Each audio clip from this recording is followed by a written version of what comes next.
Hello friends welcome back to my channel. आज मु नहीं आउ गोटे मंदिर को देखापी आउ गोटे मंदिर दर्शन पाई। तो जहाँ मोर एक्सपीरियंस मु शेयर करुँची। तो जो मंदिर को एबे जाऊँ ना सेटा मु पिला बेलू से मंदिर को जाऊँची आ सेटा जो रास्ता बाटे देके जाइथिलु सेटा बहुत बहुत चिन्हा रास्ता थिला।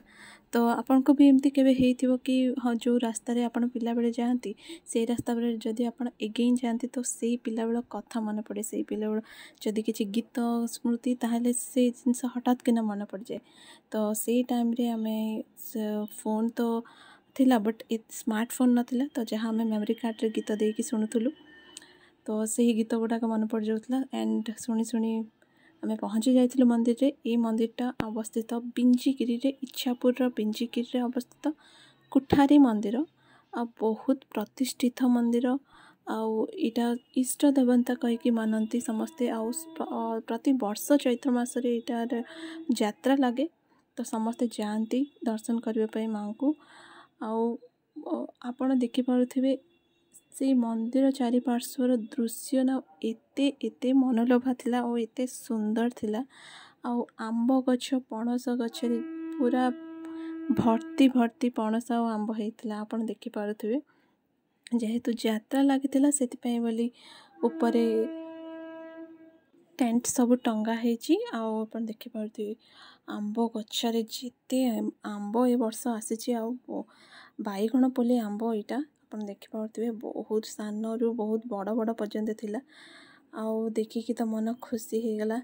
मंदिर अवश्य एते बड़ हबनी बट बहुत सुंदर मंदिर आपन आशीर्वाद माँ का पाखक नवाक आप आसते गोटे थर विजिट करके जातु। यहाँ ब्रह्मपुर रु मात्र 30 किलोमीटर डिस्टेंस अच्छी 30 टू 40 किलोमीटर भितर हम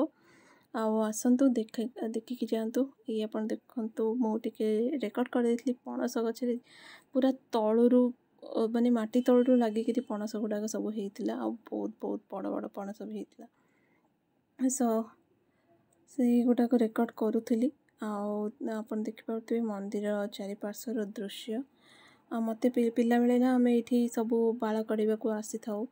तो सीटी मुंडन भी समस्ते होती आम तरबुज गला बेले 2-4 जन पिला क्योंकि यात्रा आगुरी आम जाइलु तो कम लोग आसते बट ता परदिन थिला प्रतिदिन यात्रा दिन राति 12टारे मंदिर उपर को दीप चढ़ा हुए तो समस्ते राति 12टा बेले जाकि जो मैंने मानसिक करते जाकि दीप चढ़ाती आउ मंदिर रे पूजारी माने रांधि थांती से प्रसाद खाइकी घर को आसती आ बहुत बहुत भीड़ लगे मंदिर रे। मंदिरटा सीना छोट छोट माने बहुत छोट नहीं बट चलो बट भीड़ आपण को लगे 1 किलोमीटर मंदिर पाखर 1 किलोमीटर पर्यंत डिस्टेंस आपणकर लगे भीड़ आपण को सोरिष पकाइबा के भी जगह मिलबनी कि दर्शन करने को भी बहुत समय लगे। मंदिर आगरे गोटे बंध अच्छी आ से बंधर जो सुलुसुलिया पवन आसे सेटा बहुत मन को शांति दिए। जो गरम रे जो बंधर जो ठंडा ठंडा पवन बाजे ना बहुत शांति लगे। तो आप देखिपे मत एत भल लगुला से गछ पणस गछ कम ना एबे तो देखा मिलेनी तो आम जाइलु आउे आंब गचर टे आंब तोड़देलु से एलाउ नहीं बट जेहेतु आंब दाक हाथ पाला तो 2-4टा टे रिक्वेस्ट करके आम टे तोड़देलु। तो देखु पणस गछ आ जो एते पाखरे होता पणस आहरी बढ़ ना तो तापरे टिके मु मंदिर बाहर जहाँ जहाँ अच्छी मुझे रेकर्ड कर देती आठी अच्छी पूजा सामग्री किणवाक दुकान गुड़ाक सब अच्छी आ चना मिले आ यात्रा प्रिपरेशन तो सब चलता से माने बहुत सारा प्रिपरेशन चलता। तो आप देखिपे ये आंब गछ पणस गचर दृश्य आपन भी मिस करते मुझे तो बहुत मिस करे ये आप देखु आंब गुड़ाक जो आम तोलिकी आनी तापरे रिटर्न हो गलु आ जो आंब तोलिकी आनी ना तार आम बहुत सारा डिशेस बनईचु। तो आपको मो नेक्स्ट ब्लॉग रे देखी कौन कौन आंब खट माछ बेसर बनईचु। तो आई जो आपन को देख पारे आम रिटर्न है बेले जो रास्ता देखिए अच्छु अगेन लाइक मेमोरी सब ताजा हो जाता